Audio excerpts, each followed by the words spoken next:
y'all ready for this?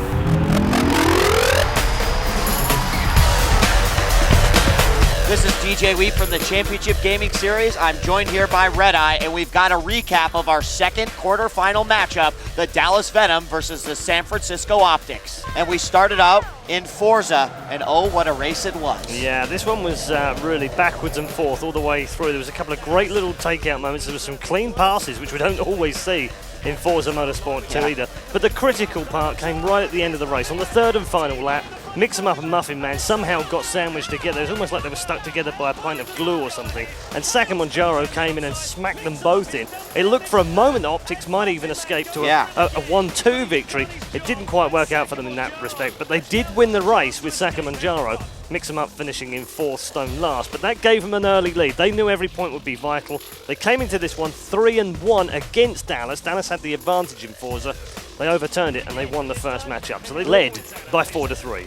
Very nice matchup, and of course, that made the score 4-3 going into our second game, FIFA, where we saw Barmoa from the Venom take on the very powerful and number 2, Sturmy of the San Francisco Optics. Yeah, this one was, again, one of those ones where we thought we've got the winner figured out here. After all, Sturmy finished second in the regular season, Barmoa had finished last. Not only that, 4 matches between them, and all 4 matches have been won by Sturmy. Surely, this was going only one way. Well, the gods intervened, and Barmoa brought it home by a 0-0, which then made the matchup score 4-4.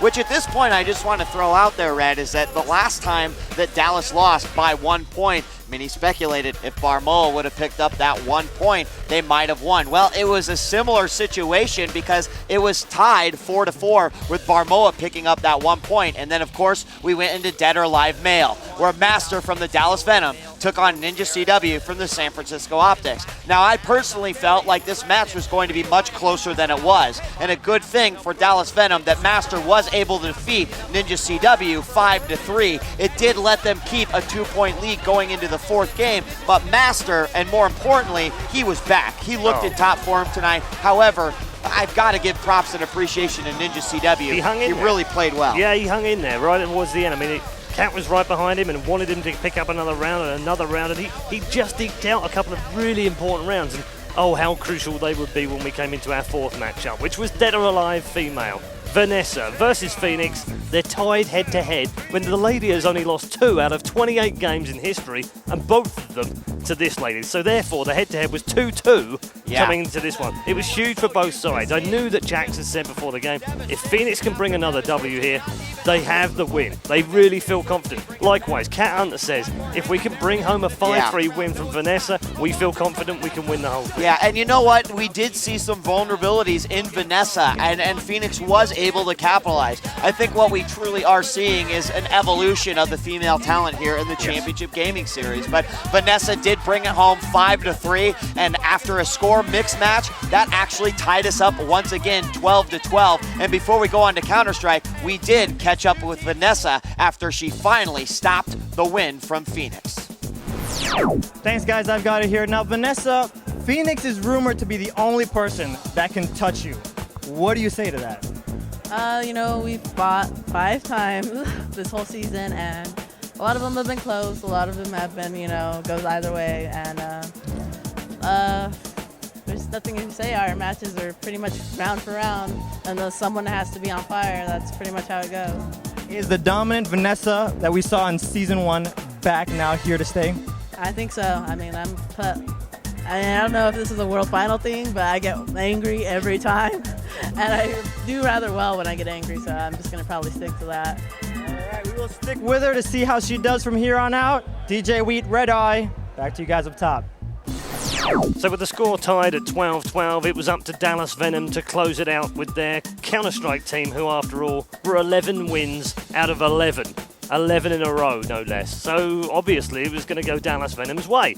Well, the Optics had something to say about that. In the first half, they weren't particularly great, I have to say.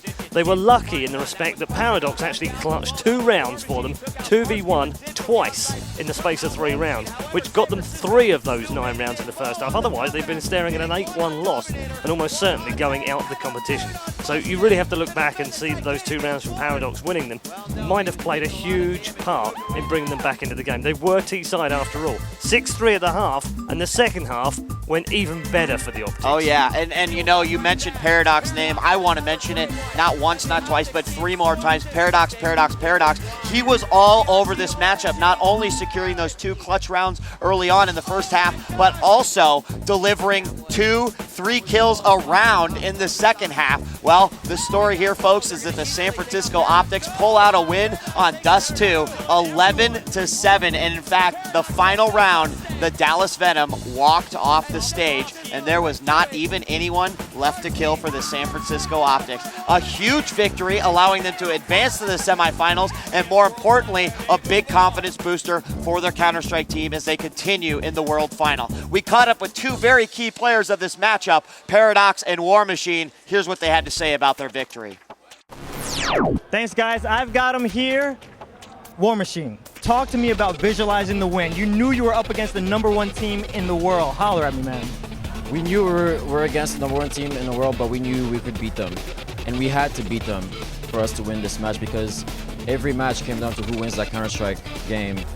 And it just all came down to who wanted it more. And between every round, I kept saying to my team, this is it, guys. This is all we've worked for, to get in this World Championship and to compete and win this. And we were able to pull through. Now, Paradox, talk to me about clutch, man. That last half, what was going through your head? Well, I simply said to myself, this could be the last half right here, and this is where champions come to play. I had to come to play today, and everything played out. Really happy. Good stuff. These guys came through. Enough about this right now. Back to you guys up top. So the final score then, just one for the history books, as San Francisco OPTX make their way through to the semi-finals to play the Berlin Alliance, 23-17 overall. Fantastic matchup from San Francisco. Commiserations to Dallas Venom, and here's one very happy general manager, Cat Hunter.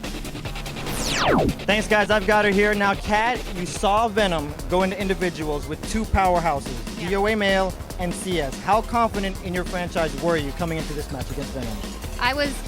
It's really hard to beat my team 4 times. they might have beat us 3, but I knew that 4th one was going to be tough. I knew it was going to be insanely tight, and every single point mattered. And when we were up a point in Forza, it was like, okay, we're doing better than we were last time. This is exactly what needed to happen. We go down a point in FIFA. I mean, but every single game, it was fighting for that point. I think when we saw Vanessa definitely come back and beat Phoenix 5-3, and that scoreboard was tied going into the last half of Counter-Strike, they have so much momentum, and they had so much faith at that point. I knew the game was over. All right, these guys came to play today. They secured their spot in the semifinals. Back to you guys up top.